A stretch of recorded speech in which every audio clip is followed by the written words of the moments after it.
Hello दोस्तों, मैं Sarla Yadav SY Hindi platform channel पर एक बार फिर से आप सभी का हार्दिक अभिनंदन करती हूं। और आज हमारी क्लास नंबर रहने वाली है, क्लास नंबर जो है 45 रहने वाली है। और अभी तक जो है क्लास नंबर 44 तक मैं पूरी करवा चुकी हूं। और इन सभी 44 क्लासेस में जो है आदिकाल से मैंने पढ़ाना शुरू किया था और इसमें हम आदिकाल कंप्लीट कर चुके हैं। आदिकाल, भक्तिकाल, रीतिकाल और आधुनिक काल, ये सब बातें मैं इसलिए बता रही हूँ क्योंकि लगभग 1 महीने के बाद हम क्लासेस ले रहे हैं और पीछे की क्लासेस से आपको जोड़ना बहुत ही ज़रूरी है कि पीछे हमने क्या पढ़ा था। तो दोस्तों एक बार बता देती हूँ, इससे पहले हमने ये पढ़ा था इससे पहले की जो वीडियो थी उसमें मैंने ये डाला था राष्ट्रीय सांस्कृतिक धारा के कवि। तो ये सभी मैंने बहुत ही अच्छे से पढ़ा दिए थे और इसके बाद आज हमारा टॉपिक रहने वाला है, ये छोटा सा टॉपिक है, फिर उसके बाद जो है हम प्रगतिवाद स्टार्ट कर देंगे। और छायावाद के लास्ट में ये है थोड़ा सा प्रेम और मस्ती का काव्य। इसमें लगभग 3 जो कवि हैं वो इम्पोर्टेंट हैं और इन तीनों को हम पढ़ेंगे और यहाँ से भी एक प्रश्न ज़रूर पूछ लिया जाता है। तो दोस्तों ये छोटा सा टॉपिक है, इसे हम कंप्लीट करके फिर हम अगला जो काल है अपना आधुनिक काल का जो पद्य का जो विकास क्रम पढ़ रहे थे, पद्य के विकास क्रम में सबसे पहले हमने भारतेंदु युग पढ़ा, उसके बाद द्विवेदी युग पढ़ा, फिर हमने छायावादी युग पढ़ा। छायावाद की ये अंतिम वीडियो है प्रेम और मस्ती का काव्य, और उसके बाद आ जाएगा हमारा प्रगतिवाद। तो दोस्तों उम्मीद करती हूँ कि आप अभी अच्छे से समझ गए होंगे। और अगर ये सारी 44 की 44 क्लासेस आप देखना चाहते हैं तो ये इनके एक प्लेलिस्ट मिल जाएगी। आप चैनल को सब्सक्राइब करें, चैनल के अंदर जब आप जाएंगे तो प्लेलिस्ट चेक करेंगे। प्लेलिस्ट आपको इस नाम से मिलेगी TGT PGT estate AMRS LT grade, इनके नाम से आपको मिलेगी। इसमें मैं संपूर्ण हिंदी साहित्य पढ़ाने का मैं पूरा प्रयास करूँगी। और प्रेम और मस्ती का काव्य, इसे व्यक्तिवादी कवि भी इन्हें कहा जाता है। तो थोड़ा सा इसमें देख लेते हैं, सारे हम नहीं पढ़ेंगे क्योंकि बुक्स में जो इम्पोर्टेंट है हमें वही पढ़ना है इस काल के अंदर। तो प्रेम और मस्ती का जो कवि है वो आप सभी को पता है कि हरिवंश राय बच्चन जी को कहा जाता है। उसके बाद इसी श्रृंखला में जो है दूसरा नाम आता है नरेंद्र शर्मा जी का, और इनके जो प्रश्न है वहाँ से प्रश्न भी पूछे जाते हैं। तीसरा नाम आता है रामेश्वर शुक्ल अंचल का। ठीक है, उसके बाद ये सब आपको पढ़ने की ज़्यादा ज़रूरत नहीं है। तो जो मैं बता रही हूँ आप वो पढ़ते जाइए, वही मैंने पढ़कर TGT PGT एस्टेट 2 बार और फिर नेट भी मैंने क्वालिफाई किया था। तो दोस्तों प्रेम और मस्ती के कवियों का विवरण निम्नांकित है। इसमें बाकी मैं तो आपको नहीं कहूँगी, आप ये सारा भी कर सकते हैं, अगर आपका मन कर रहा है तो बाकी सब का भी करें। और मैंने ये वीडियो बनाने छोड़ी किस दिन थी, आपको सच बताती हूँ, ये पूरी वीडियो मैंने रिकॉर्ड कर ली थी यहाँ से और फिर मेरी वीडियो रिकॉर्ड नहीं हुई। वो 1 मिनट की करके रिकॉर्ड मैंने देखा, 30 मिनट तक मैं भोगती रही और फिर वो 1 मिनट की रिकॉर्ड हुई और अपने आप बंद हो गई थी, तब से मैंने वीडियो डाली ही नहीं थी। तो दोस्तों आज हम पढ़ेंगे, बस वीडियो को आप लाइक एंड शेयर ज़रूर करें और अपने दोस्तों में शेयर कर दें। जो भी सोच रहे होंगे कि मैम ने वीडियो डालनी बंद कर दी हैं तो हम फिर से कंटिन्यू रखेंगे। तो प्रेम और मस्ती के कवियों में यहाँ पर इस बुक के अंदर, बुक का जो नेम है वो सरस्वती पांडे गोविंद पांडे की पुस्तक है और इसी से मैंने बिल्कुल हिंदी साहित्य बिल्कुल शुरू से पढ़ाना शुरू किया था। तो इसमें भगवती चरण शर्मा का नाम दिया गया है। इनकी इतनी इम्पोर्टेंट रचनाएं नहीं हैं जिन्हें प्रेम और मस्ती में हम पढ़ेंगे। तो सबसे पहला जो है प्रेम और मस्ती में नाम आता है हरिवंश राय बच्चन का। तो हरिवंश राय बच्चन का जन्म जो है 1907 में हुआ और मृत्यु 2003 में हुई। अब इनकी रचनाएं हैं, बहुत ही इम्पोर्टेंट है, सारी रचनाएं आपको याद नहीं करनी हैं। और इनकी जो रचनाएं हैं खासकर 3-4 जो आपको ऊपर ऊपर दिखाई दे रही हैं, इनको कई बार क्रम से व्यवस्थित करने के लिए भी पूछ लिया जाता है।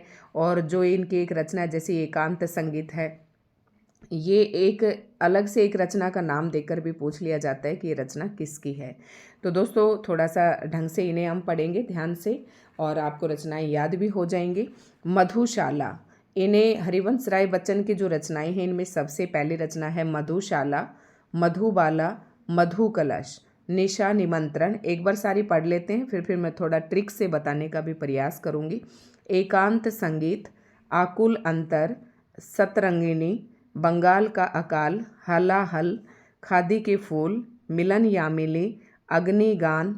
और अग्निगान ये तो शुरू होगी इसकी हरिकृष्ण प्रेमी की। तो यहाँ से आप देखिए अब इनकी ट्रिक बनाने का थोड़ा सा मैं कोशिश करूँगी। जो मधुशाला है, मधुशाला आप कुछ भी समझें, एक जगह है, वहाँ पर मधुबाला जाती है मधु कलश लेकर, मधु का कलश लेकर।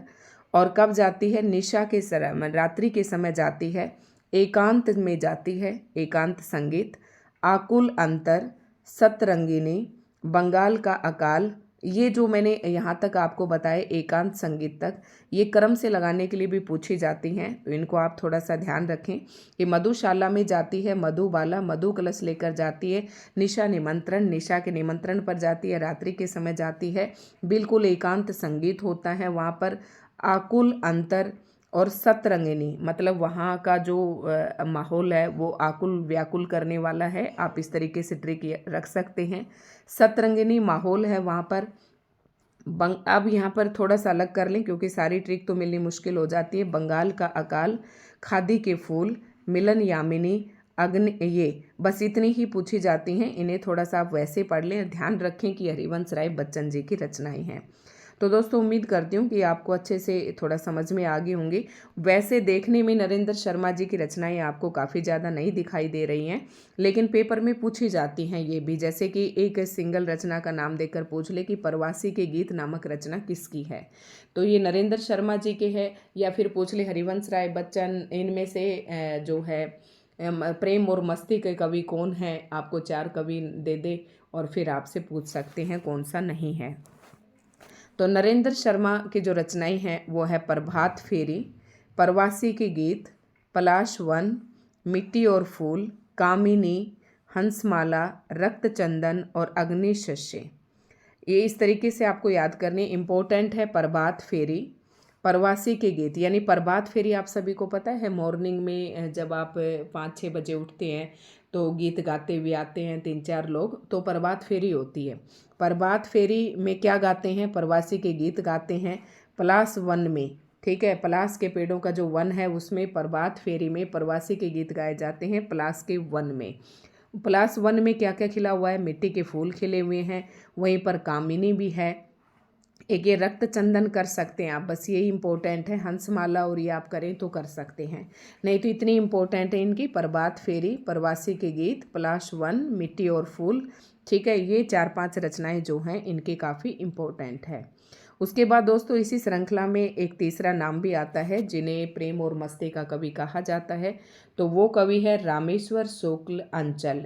इनका कई बार ऐसे भी पूछ लिया जाता है कि अंचल उपनाम से कौन रचनाएं करता था, तो इसका पूरा नाम होगा रामेश्वर शुक्ल अंचल। इनका जो है जन्म 1915 में हुआ और मृत्यु 1996 में हुई। इनकी रचनाएं भी काफ़ी हैं और इम्पोर्टेंट है, और रचनाएं यहाँ से भी पूछी जाती हैं। मधुलिका, अपराजिता, किरण वेला, करील, लाल चुनर, वर्षांत के बादल। कैसे याद करेंगे? ट्रिक इनकी बहुत ही आसान रहने वाली है। मधुलिका और अपराजिता, किरण वेला के समय, करील के जंगलों में, लाल चुनर ओढ़ कर जाती हैं वर्षांत के बादलों के बाद, ठीक है। तो बहुत ही इजी ट्रिक है इसकी। मधुलिका, राम, ऐसे ही आप याद रखें, रामेश्वर शुक्ल अंचल की जो रचनाएं हैं उसमें मधुलिका और अपराजिता किरण बेला के समय, करील के जंगलों में, लाल चुनर ओढ़कर वर्षांत के बादल के बाद जाती हैं। इस तरीके से आप करें, मैंने भी ऐसे ही किया था। और कभी भी रचनाएं गलत आप करने की, आपसे गलत होगा ही नहीं, आपका नंबर नहीं कटेगा। तो दोस्तों उम्मीद करती हूँ कि आपको अच्छे से ये चीज़ें समझ में आ रही होंगी। अब अगर कुछ थोड़ा सा बचा है मेन पॉइंट जहाँ से भी प्रश्न आपसे पूछा जाता है, तो वो है हरिवंश राय बच्चन को हिंदी साहित्य में हालावाद के प्रवर्तक माना जाता है। नंबर 1 आपका यहाँ श्योर है। टीजीटी जैसे एग्जाम में ये प्रश्न सीधे तौर पर पूछ लिए जाते हैं कि हरिवंश राय बच्चन हालावाद का प्रवर्तक किसे माना जाता है, तो इसका आंसर आपको करना है हरिवंश राय बच्चन। दूसरा इंपॉर्टेंट प्रश्न जो यहाँ से पूछा जाता है कि हरिवंश राय बच्चन की जो रचनाएं हैं उन पर किसका प्रभाव सर्वाधिक है, तो उमर खयाब उमर खयाम की जो रुबैयाँ थी उनका जो प्रभाव है इनके ऊपर बहुत ज़्यादा है। तो ये प्रश्न भी आपको याद करना है। उसके बाद जो जो इम्पोर्टेंट है आज इस छायावाद को हम ख़त्म ही कर देंगे, और मतलब संपूर्ण कर देंगे, ख़त्म नहीं करेंगे। और बच्चन जी को हिंदी का बायरन भी कहा जाता है। हरिवंश राय बच्चन जी को हिंदी का क्या कहा जाता है? बायरन कहा जाता है, ये भी याद रखें। उसके बाद है रामेश्वर शुक्ल अंचल को हिंदी में मानसलवाद का प्रवर्तक माना जाता है। ये भी मोस्ट इम्पोर्टेंट प्रश्न है, इसे भी आप नोट करके रखें कि हिंदी में हालावाद के प्रवर्तक जो है वो तो हरिवंश राय बच्चन को कहा जाता है। अगर आपसे प्रश्न पूछे कि हिंदी में मानसलवाद का प्रवर्तक किसे कहा जाता है, तो आपको आंसर करना है रामेश्वर शुक्ल अंचल का। अब छायावाद के कुछ कवि हैं जिन्हें हास्य व्यंग्यकार कवि कहा जाता है। तो यहाँ से प्रश्न आज तक तो कभी प्रश्न पूछा नहीं गया है, फिर भी अगर आप पढ़ना चाहें तो आप देख सकते हैं। और ये कुछ कवि हैं जिन्होंने ब्रजभाषा काव्य में किया। तो दोस्तों ये सब मैंने नहीं पढ़े थे, तो मैं आपको भी सजेस्ट नहीं करूँगी कि आप ये पढ़ें। उसके बाद एक और इम्पोर्टेंट है, रामचंद्र शुक्ल ने एडविन अर्नाल्ड के काव्य लाइट ऑफ एशिया का बुद्ध चरित शीर्षक से ब्रजभाषा में अनुवाद किया। ये भी बहुत इम्पोर्टेंट है, कई बार पेपरों में पूछा जाता है। लाइट ऑफ एशिया का किस नाम से अनुवाद किया रामचंद्र शुक्ल जी ने? तो आपको बताना है बुद्ध चरित नाम से किया। ठीक है, ये आपसे पूछ ले लाइट ऑफ एशिया, वैसे तो पूछेंगे नहीं। एडविन अर्नाल्ड की रचना है जिसका हिंदी ब्रजभाषा में अनुवाद किया रामचंद्र शुक्ल जी ने, किस नाम से किया? बुद्ध चरित नाम से। ठीक है, उसके बाद ये कुछ काव्य पंक्तियां हैं, यहाँ से मैं आपको दिखा देती हूँ। तो ये जयशंकर प्रसाद जी की जो आंसू नाम की रचना है उसकी महत्वपूर्ण पंक्तियां हैं, आप इसे नोट डाउन कर ले। और जो परीक्षाओं में पूछी जाती हैं, जैसे कि मुझे ध्यान आएगा तो मैं ज़रूर बताऊँगी अभी इनमें से। ठीक है, तो ये आप देख सकते हैं लहर के से इनकी जो रचना है उसकी ये पंक्तियाँ। ठीक है, तो आपको यहाँ से ये पंक्तियाँ जो है प्रश्न पेपर में पूछी जाती है। अंबर पनघट में डुबो रही तारा घट उषा नागरी, तो ये किसकी ये पंक्ति है? जयशंकर प्रसाद जी की है। उसके बाद कामायनी की पंक्तियाँ यहाँ पर दी गई हैं, आप देख सकते हैं। क्योंकि मेरे को आपको पूरा जो सिलेबस है अच्छे से देना है, कंटेंट जो है, तो मैं कोशिश करूँगी कि आपका कुछ भी इसमें रहे ना। पंक्तियाँ सिर्फ आपको थोड़ा सा हिंट बनाकर आप याद रखें, कैसे भी अपने मन में एक बार निगाह में से ज़रूर निकाल लें। फिर ये आ जाती हैं सूर्यकांत त्रिपाठी निराला के राम की शक्ति पूजा से। तो ये प्रश्न भी, ये पंक्तियाँ आप देख सकते हैं, मैंने आपको दिखा दिया है। क्योंकि अब ये याद तो आपको ही करने पड़ेंगे। ये पंक्ति पूछी जाती है, धन्य मैं पिता निरर्थक था। तो ये सरोज स्मृति से की पंक्ति है, ये निराला जी की, इन्हें आप याद रखें। और उसके बाद हैं, देख लेना आप, तुलसीदास से, और ये उसी की हैं। फिर ये तुलसीदास जी की तुलसीदास रचना से हैं। फिर ये बादल राग से हैं। ठीक है, तो सारा मैंने आपको दिखा दिया है दोस्तों। फिर कल की वीडियो में हम प्रगतिवाद से शुरू करेंगे, और उम्मीद करती हूँ कि वीडियो आपको अच्छी लगी होगी। अच्छे लगे तो लाइक एंड शेयर जरूर करें। ये आता है, द्रुत झरो जगत के जीर्ण पत्र, हे सहस्त्र ध्वस्त, हे शुष्क शीर्ण, हिमपात हिम ताप पीत मधुवात बीत। ये थोड़ा सा ध्यान रखें कि सुमित्रानंदन पंत जी की हैं ये। वियोगी होगा पहला कवि, आ से उपजा होगा गान, ये पंक्ति भी पूछी जाती है, ये भी सुमित्रानंदन पंत जी की हैं। देख लेते हैं ऊपर से, तो यहाँ से आप देख सकते हैं ये सुमित्रानंदन पंत जी की ये पंक्ति भी कई बार पेपर में पूछ ली जाती है। तो इन्हें जो इम्पोर्टेंट है इन्हें आप थोड़ा सा नोट डाउन करके रखें। और उसके बाद महादेव वर्मा की ये पंक्ति तो मोस्ट इम्पोर्टेंट है, मैं नीर भरी दुख की बदली, तो ये तो खूब पूछी जाती है, ये याद रखें कि ये पंक्ति महादेव वर्मा जी की है। उसके बाद बीन भी हूँ मैं तुम्हारी रागनी भी हूँ, दूर हूँ तुमसे अखंड सुहागनी भी हूँ, तो ये पंक्ति भी महादेव वर्मा की है। उसके बाद बालकृष्ण शर्मा नवीन के भी ये एक बार पूछा गया था, कभी कुछ ऐसी तान सुनाओ जिससे उथल पुथल मच जाए। तो ये पंक्ति मैंने कैसे याद कर रखी थी, ये बालकृष्ण शर्मा की है कि बच्चे ही उथल पुथल मचाते हैं, और बच्चों को क्या कहते हैं? बाल। बाल मीन्स बच्चे। तो बालकृष्ण शर्मा नवीन की है ये पंक्ति, और मेरी गलत नहीं हुई थी। तो आप भी इस ट्रिक से इसे अपना सकते हैं। कुछ ये एक्स्ट्रा क्वेश्चंस हैं, इन्हें आप देख सकते हैं।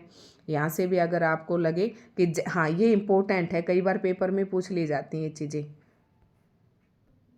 फिर से मुझे डर ही लग रहा है कहीं मेरी वीडियो रिकॉर्डिंग बंद ना हो जाए, लेकिन अभी नहीं हुई है। अभी भी मैंने 3 बार रिकॉर्ड किया तो 1 मिनट पर आकर बंद हो गई थी। तो जयशंकर प्रसाद जो है कौन से दर्शन से प्रभावित थे, ये प्रश्न पूछा जाता है। ये तीनों चीज़ें इंपॉर्टेंट हैं, इन्हें आपको याद करके रखना है कि शैव दर्शन से प्रभावित थे। सूर्यकांत त्रिपाठी निराला जो थे वो अद्वैत वेदांत दर्शन से प्रभावित थे, इन्हें रट लेना बिल्कुल। सुमित्रा नंदन पंत जो थे ये अरविंद दर्शन से प्रभावित थे, ये मैंने जब सुमित्रा नंदन पंत पढ़ाया जब बताया भी था। और महादेव वर्मा जो है बौद्ध दर्शन से प्रभावित थी, दुखवाद भी इसे कहते हैं, ये याद रखें, ठीक है। फिर कुछ और थोड़ा इम्पोर्टेंट वो देख लेते हैं। पंडित सूर्यकांत त्रिपाठी निराला ने प्रगतिवादी चेतना से अनुप्राणित रचनाएं भी लिखी। उनमें हैं कुकर मूता, गरम पकौड़ी, मास्को डायलॉग्स, नए पत्ते और रानी और कानी खजोहरा। तो ये कुछ इनकी रचनाएं हैं सूर्यकांत त्रिपाठी निराला जी की। फिर एक और इम्पोर्टेंट है पॉइंट है, ये प्रश्न भी पूछा जा सकता है। सूर्यकांत त्रिपाठी निराला को छायावाद का श्लाघा पुरुष भी कहा जाता है। अब आपसे प्रश्न पूछ ले कि छायावाद का श्लाघा पुरुष किसे कहा जाता है, तो ये आंसर करना है निराला जी को। प्रसिद्ध राष्ट्रीय गीत झंडा ऊंचा रहे हमारा की रचना किसने की, तो श्यामलाल पार्षद ने की। और कब की, सन 1924 में की। और यह गीत सर्वप्रथम 1925 में कानपुर कांग्रेस के ध्वजोत्तोलक के समय गाया गया था। तो ये सारे पॉइंट इंपॉर्टेंट थे दोस्तों। उसके बाद हमारे यहाँ पर छायावाद जो है ख़त्म हो जाता है और अगली वीडियो में मैं लेकर आऊँगी प्रगतिवाद। और उम्मीद करती हूँ कि आपको वीडियो अच्छी लगी हो। काफ़ी दिन के बाद बस अपने दोस्तों को जगा दें, वो भी सो गए होंगे मेरे साथ साथ, और वीडियो उनके पास शेयर भी कर दें। SY हिंदी प्लेटफॉर्म के नाम से मेरा टेलीग्राम चैनल है, उसे आप सर्च करके ज़रूर ज्वाइन कर लें। धन्यवाद।